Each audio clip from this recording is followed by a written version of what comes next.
할렐루야. 네, 하나님께서 여러분들에게 오늘 말씀을 통해서 새 힘을 공급해 주시고 또 기본으로 돌아가서 매일매일 승리하는 귀한 힘을 주시리라 믿습니다. 이제 벌써 6일째 되었습니다. 여러분 한 번도 빠지지 않고 나오신 분들, 또 영상으로 일어나셔서 또 보시는 분들도 많이 계시리라 생각됩니다. 여러분 매일매일 한 10장 정도의 통독 범위가 나와져 있는데 잘 읽고 계신가요? 네. 그러니까 우리 강의를 듣고 그리고 복음서의 말씀을 읽고 이 신약 성경의 흐름이 어떻게 되는가 큰 그림을 좀 먼저 보았으면 좋겠다라고 말씀드렸습니다. 그래서 2주 동안에 짧은 기간이지만 신약 성경이 어떻게 흘러가고 있는가, 예수 그리스도 중심으로 복음이 우리에게 어떻게 왔는가 한번 살펴봤으면 좋겠습니다. 그래서 기본으로 돌아가는 것이 얼마나 중요한가, 우리가 영적인 기본기, 그 영적 근육이 있어야 움직일 때에 힘을 받을 수 있듯이 기본기로 우리가 충만해져야겠다 이런 생각을 하고 있습니다. 요즘 저희 집에서는 이제 아이들이 방학이 되어서 아침부터 저녁까지 계속 있습니다. 그래서 아침 먹고 점심 먹고 저녁 먹고 그게 다가 아니고 간식 달라고 하고 또 배고프다고 하고 뭐 없냐고 하고, 그리고 열심히 공부하고 그런 것도 아니고 그냥 밥 먹고 계속 누워 있거나 뒹굴거나 폰을 보거나, 안 되겠다 싶어서 이제 작은 탁구대를 하나 구입을 했습니다.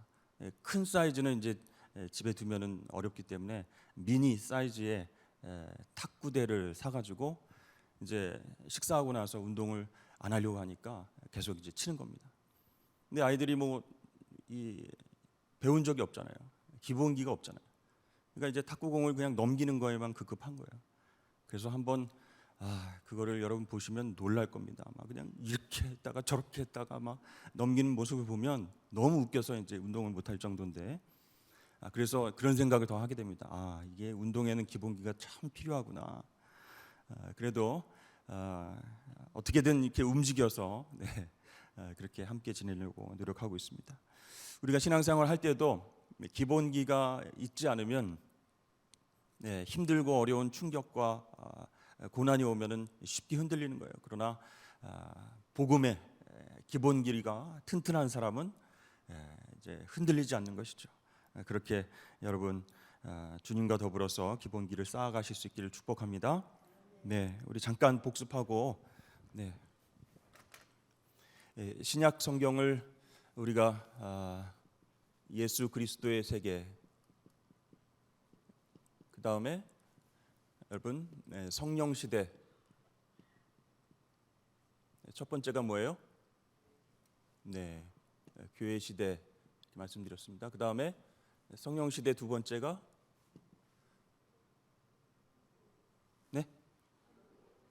무슨 시대? 선교 시대. 잘 기억하고 계시네요.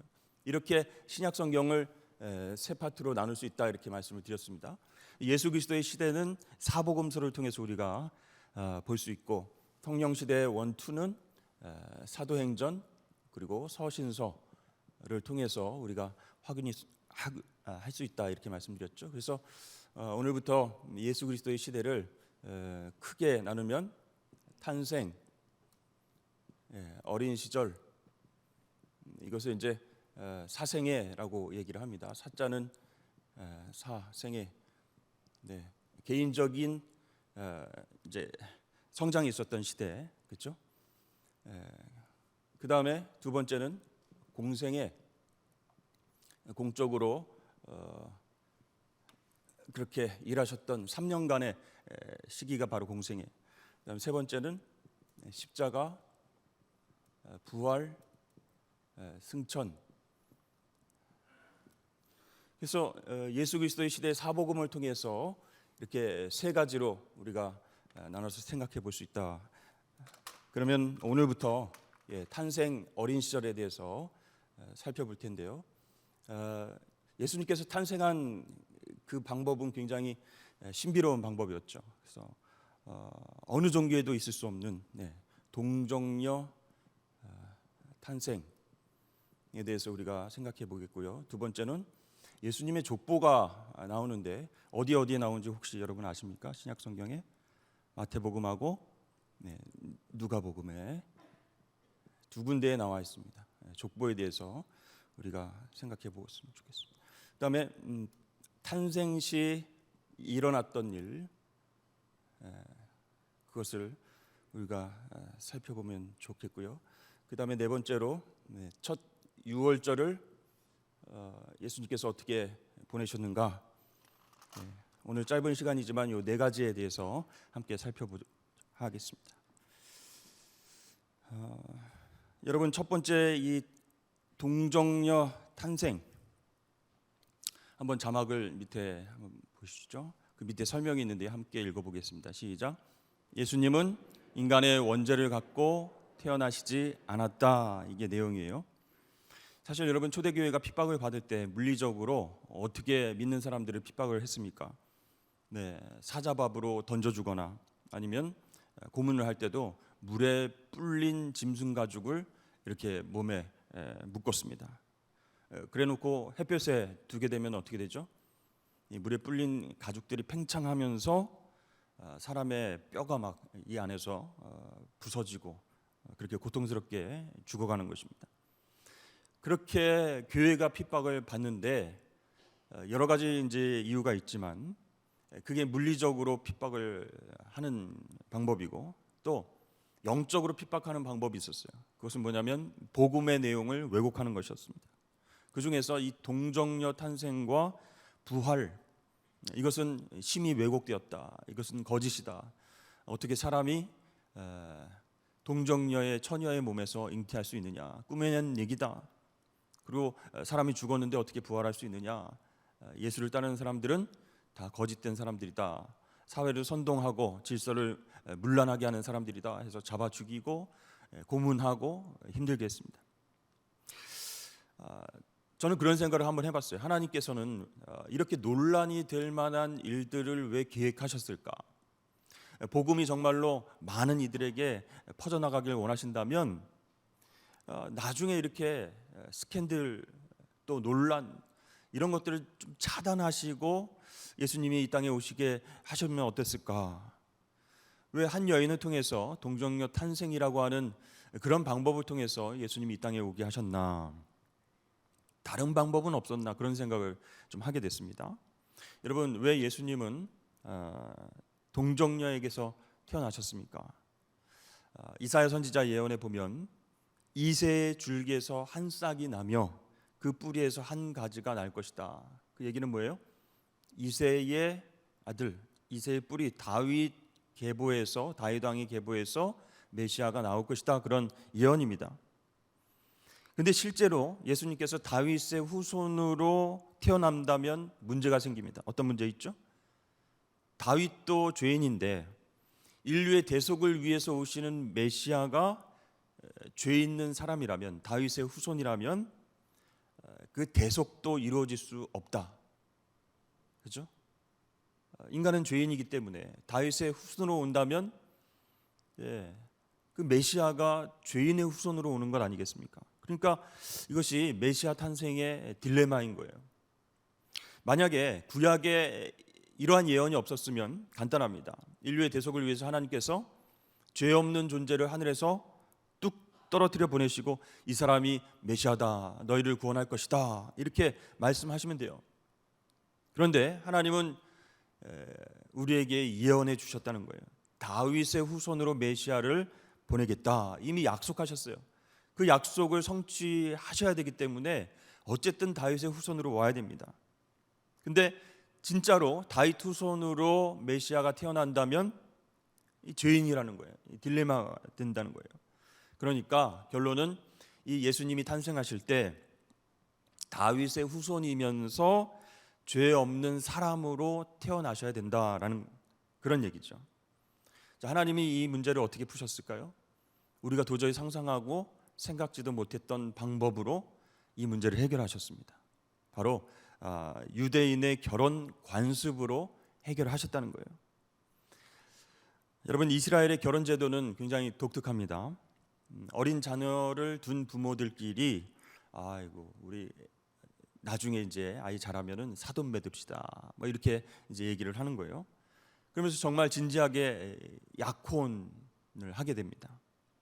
근데 이 아이들이 13살이 되면은 성인식을 치르고 그때부터는 이제 정말로 독립적으로 하나님의 말씀도 배우고 회당에서 그렇게 말씀 교육도 받고 진정한 이제 독립된 성인으로서 살아가게 되는데, 그때가 되면 자기 의지로 옛날에 약혼했던 그 배우자를 향해서 정혼을 할 것인가 안 할 것인가 그걸 결정하게 됩니다. 자기의 의지로. 그래서 여러분, 정혼을 하게 되면요 호적에 올라갑니다. 그리고 법적으로 부부가 되는 거예요. 그런데 여기서 좀 특별한 것은 1년 동안 순결의 의무가 생겨서 이게 동침할 수가 없습니다. 그러니까 정혼을 하면 법적으로는 부부인데 같이 살 수 없는 거예요. 1년 동안 따로따로 살면서 결혼을 준비하는 거예요. 이 법적 부부지만 각자의 집에서 따로 돌아가서 지내다가 1년 후에 신랑이 신부를 데려오기 위해서 밤에 신부의 집에 갑니다. 이때 신부는 뭘 하고 있어야 돼요?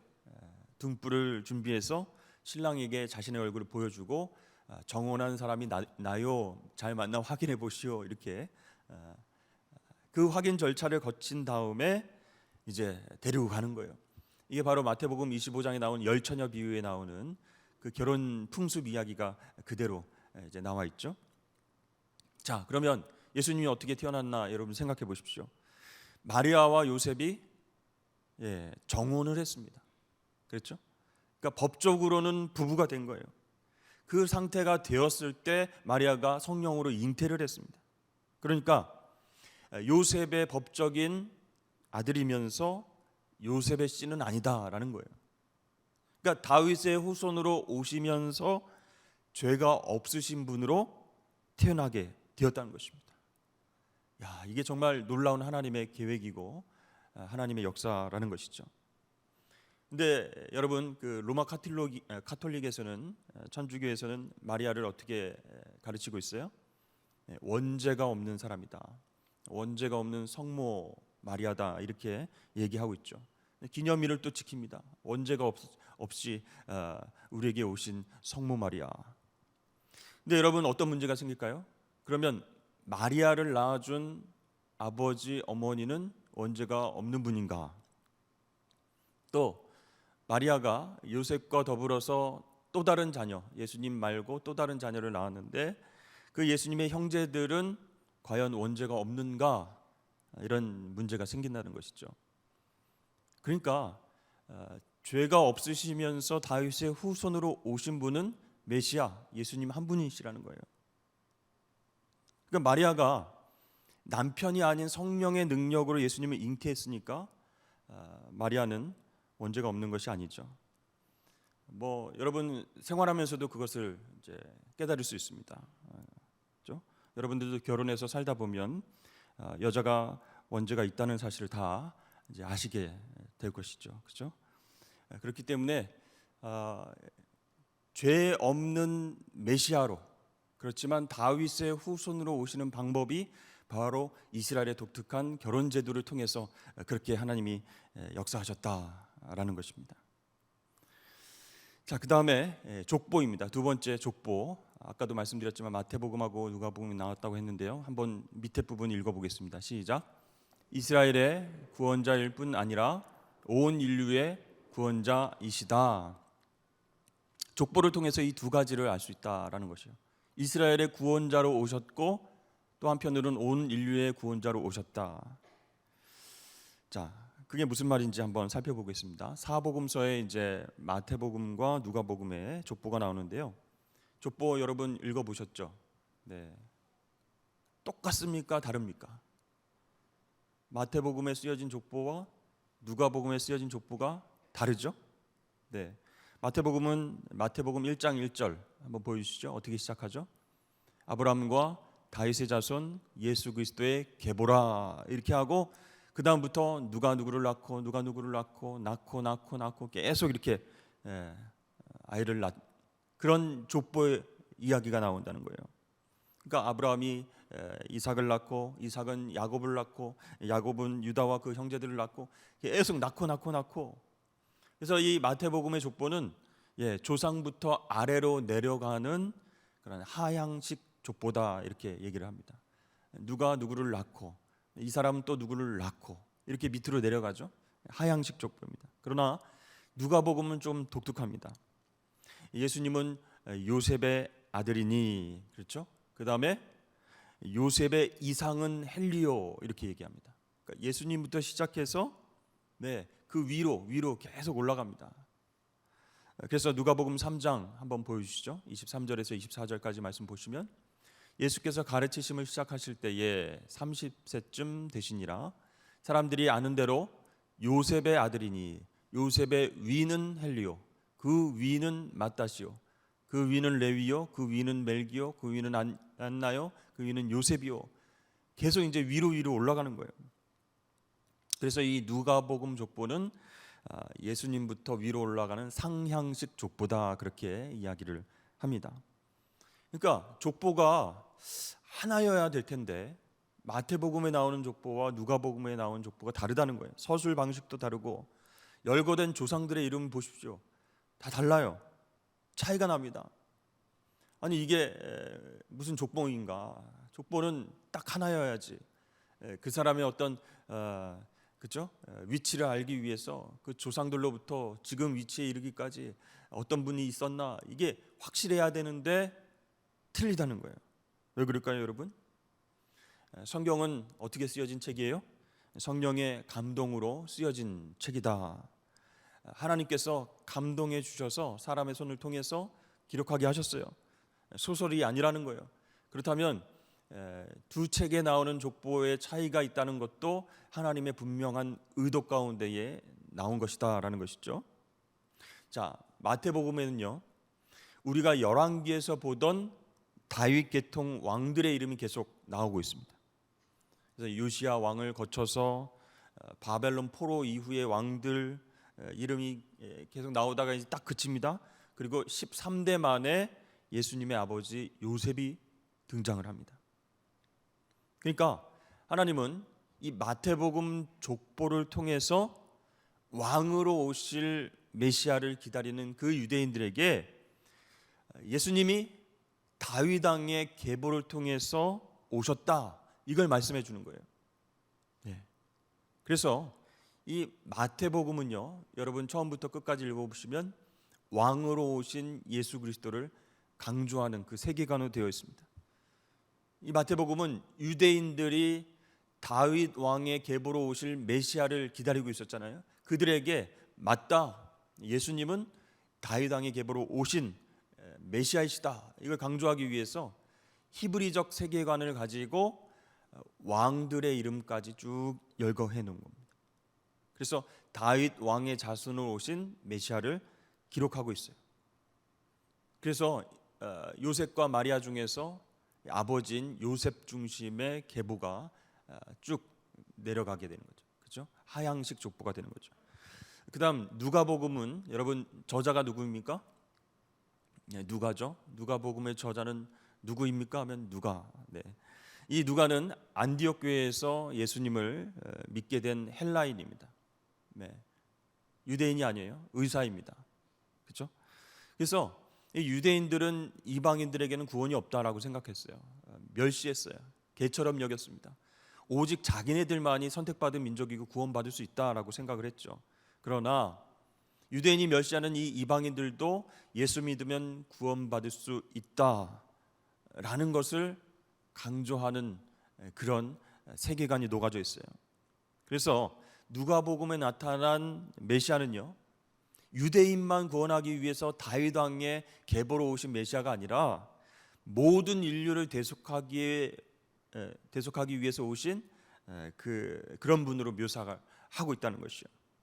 그래서 성령으로 잉태한 이 마리아 조상의 반열을 따라서 위로 올라가고 있어요. 그게 이제 차이점입니다. 그래서 다윗 직전에 나단이 나옵니다. 솔로몬인데 다윗의 그죠? 계보를 이은 왕이 솔로몬인데 생각하는데 나단이 나와요. 왕위를 계승한 솔로몬 이름이 아니라 다윗의 아들 가운데에 나단이라는 사람의 계보를 따르고 있습니다. 그래서 보면 좀 특별하다 이런 생각이 들죠. 또 인류의 구속자로 오신 두 번째 아담으로서의 예수님을 보여주고 있어요. 자, 이렇게 누가복음은 마태복음처럼 유대인들이 기다려온 메시아가 다윗의 왕의 계보로 오셨다, 그런 세계관에 의해서 기록되었다면 누가복음은 헬라적 세계관을 통해서 마리아 중심의 족보가 되는 겁니다. 상향식. 그렇죠? 예수님 이후에 쭉 올라가면 이제 하나님 계시는 거죠. 그래서 여러분, 왜 마태복음과 누가복음 족보가 다르냐? 성경이 다른 것을 얘기하고 있지 않느냐? 이게 사람마다 다 틀리게 쓴 것을 가지고 뭘 믿느냐? 뭐 신학적으로 논쟁하고 싸울 필요가 없는 거예요.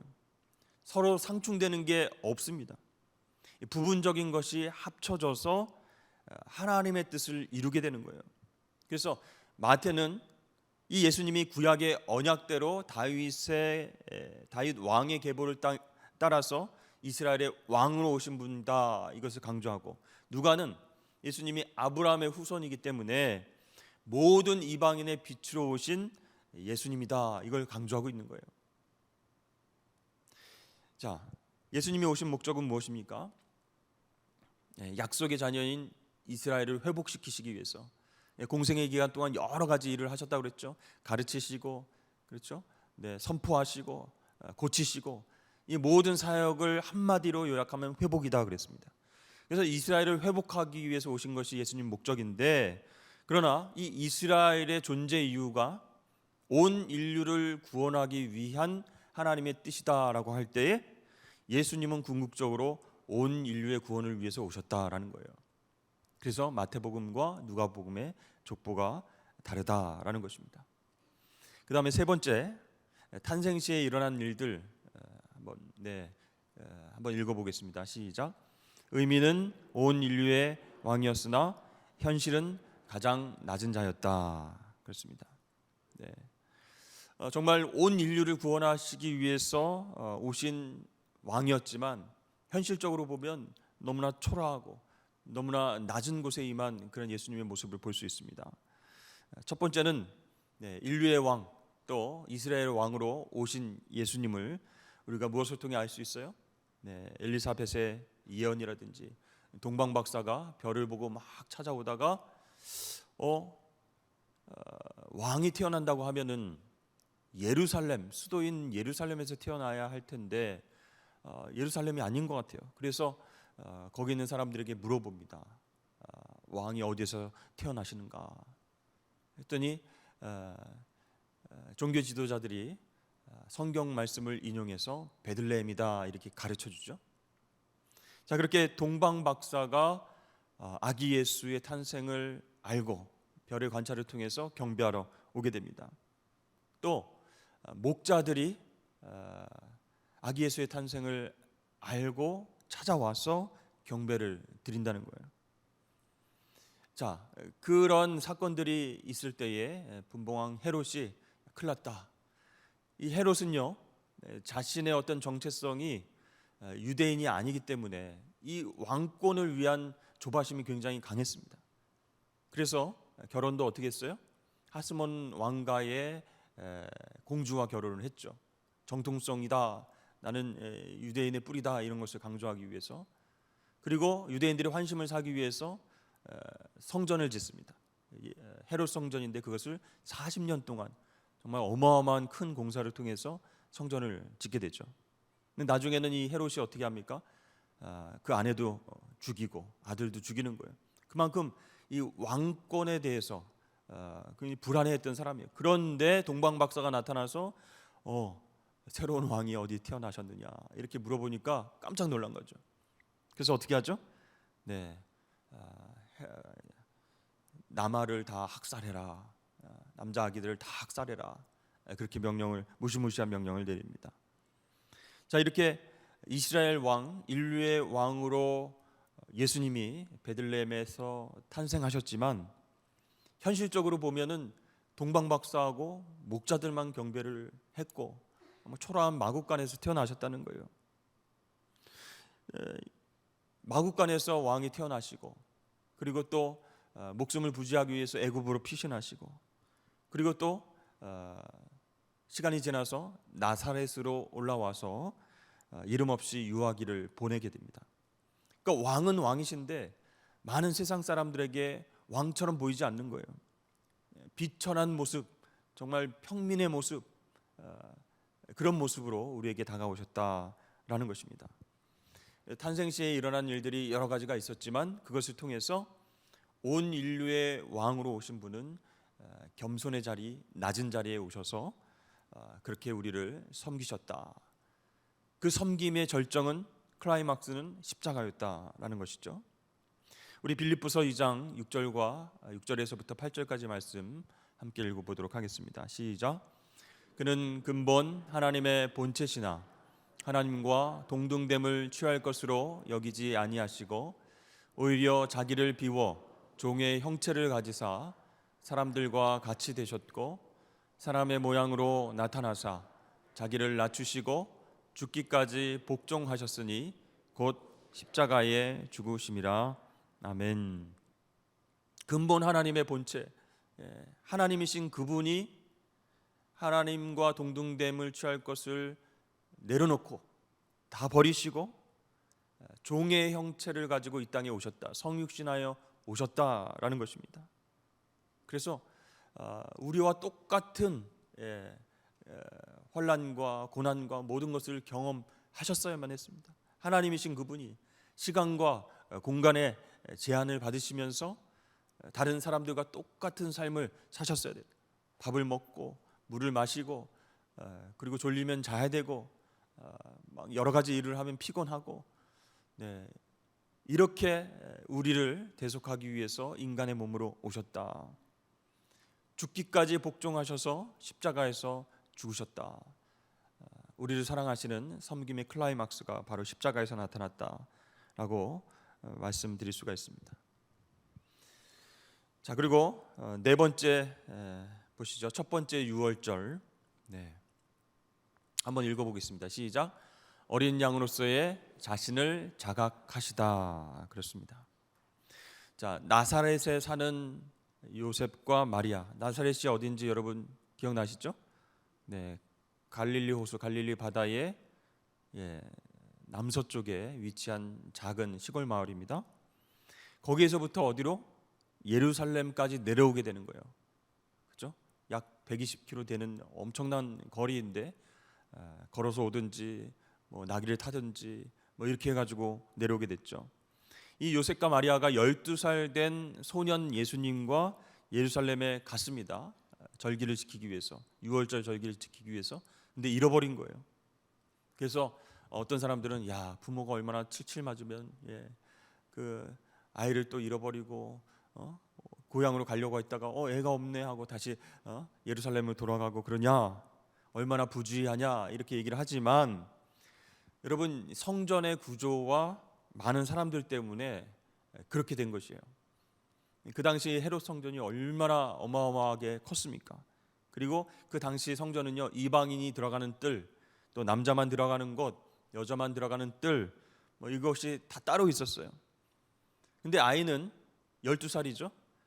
13살이 돼야 성년이 되기 때문에 12살 성년이 되지 않아서 여기저기 다 드나들 수 있는 거예요. 여기도 들어갈 수 있고 저기도 들어갈 수 있고. 그래서 이 소년 예수님이 처음으로 성전에 들어와서 여러 군데를 돌아보시면서 또 율법학자와 서기관들과 같이 말씀에 대해서 토론을 나누기도 하고 생각을 이야기하기도 하고, 그렇기 때문에 이 아이가 처음에는 아버지와 같이 있다가 그 다음에 어머니 마리아와 같이 있다가 혼자 떨어져서 대화하고 토론하고 있다가 이렇게 있다가 서로 아빠랑 같이 있겠지, 엄마랑 같이 있겠지, 이렇게 생각하고 오다가 이제 잃어버린 것이죠. 유대 간습에 의하면 이 남자아이는요 12살까지 가정에서 율법 교육을 받습니다. 그리고 13살이 되면 성년이 돼서 회당에서 신앙생활을 할 수 있었어요. 그러니까 성년을 바로 앞둔 바로 직전 6월절에 소년 예수님이 아버지 집에 성전에 가서 무엇을 생각했을까요, 여러분? 와, 대단하다. 여기 구조가 뭐지? 이런 호기심으로 구조를 파악하고 다녔을까요? 서기관과 율법학자들과 종교 지도자들과 토론하고 그들의 말을 경청하고 자신의 그런 이야기들을 견해도 밝히면서 예수님이 이 아버지 집에서 인류 대속을 위한 어린 양으로서 내가 인류의 모든 죄의 문제를 어떻게 대속할 것인가, 그것을 자각하기 시작했다는 거예요. 여러분, 성전에 가면은 그죠? 제사 드리는 모습들을 볼 수 있게 되지 않습니까? 동물을 잡아서 하나님께 바쳐서 올려드리는 그 제사의 모습을 보시면서 12살 소년 된 이 예수님은 자신의 사명을 깊이 생각했을 것이다. 그런 것이죠. 인류 대속을 위해서 내가 어린 양이 되어서 하나님 앞에 희생제물로 바쳐져야 인간의 죄의 문제가 해결된다라는 것을 생각했다는 것이죠. 히브리서 9장 12절 말씀 한번 띄워주시죠. 우리 함께 읽어보겠습니다. 염소와 송아지의 피로 하지 아니하고 오직 자기의 피로 영원한 속죄를 이루사 단번에 성소에 들어가셨느니라. 아멘. 그래서 여러분, 성경을 아무리 찾아봐도 예수님이 공생애 이전에는 무슨 일을 하셨지? 어떻게 지내셨지? 그게 많이 나와 있지 않아요. 6월절을 맞아서 부모님과 함께 예루살렘 성전에 갔던 얘기만 기록되어 있습니다. 여러분, 왜 그랬을까요? 큰 의미가 있는 거예요. 그것은 예수님의 사생의 기간 동안 다른 사람들과 똑같은 삶을 살았기 때문에 기록할 게 없는 거예요. 뭐 누구랑 싸웠다, 누구랑 친하게 지냈다, 뭐 어떻게 가정에서 율법 교육 받았다, 이게 다른 유대인하고 똑같기 때문에 성경에 기록할 그게 없었습니다. 그런데 12살이 되어서 첫 6월절에 부모님과 함께 성전에 갔을 때, 이때는 굉장히 특이한 경험이었다는 것이죠. 계속 자신이 6월절 어린 양처럼 죽으셔서 인간을 구원할 존재다라는 것을 자각하시게 됐다. 그래서 인간 아버지를 생각하기보다는 하늘 아버지 집에서 내가 인류 대속을 위한 어린 양으로서의 희생을 감당해야 되겠구나, 이 사명을 생각하게 된 것이죠. 그래서 막 한참 찾다가 어디 있었니 걱정하는 그런 부모님의 물음에 내 아버지 집에 있어야 할 줄을 왜 모르십니까? 이렇게 대답을 하게 된 것이었죠. 여러분, 예수님과 6월절은 굉장히 관계가 깊습니다. 12살에 처음 성전에 올라갔을 때가 6월절이었죠. 그리고 공생의 3년 기간 동안에 6월절이 되면 항상 예루살렘으로 가셨습니다. 갈릴리 가버나움 위쪽에서 활동을 하시다가도 6월절이 되면 예루살렘으로 내려오신 거예요. 그래서 절기를 지키셨습니다. 그리고 십자가에서 죽으신 날이 바로 6월절입니다. 또 최후의 만찬도 6월절 식사 때였습니다. 십자가 위에서 숨이 끊어지시고 뼈가 꺾이지 않은 것도 6월절 어린 양으로서의 예수님을 우리에게 보여주고 있는 것입니다. 여러분, 이렇게 예수님은 십자가에서 죽으시고 부활하셔서 바로 교회의 머리가 되신 줄로 믿습니다. 예수님은 교회의 머리로서 영원히 아버지 집에 거하시는 분이라는 거예요. 그래서 우리가 예배당, 성전을 아버지 집 이렇게 얘기하지 않습니까? 예수님의 마음으로 아버지, 제가 여기 왔습니다. 힘들고 고단하고 고통스러운 이 문제를 가지고 찾아왔습니다 하면서 우리가 기도하지 않습니까?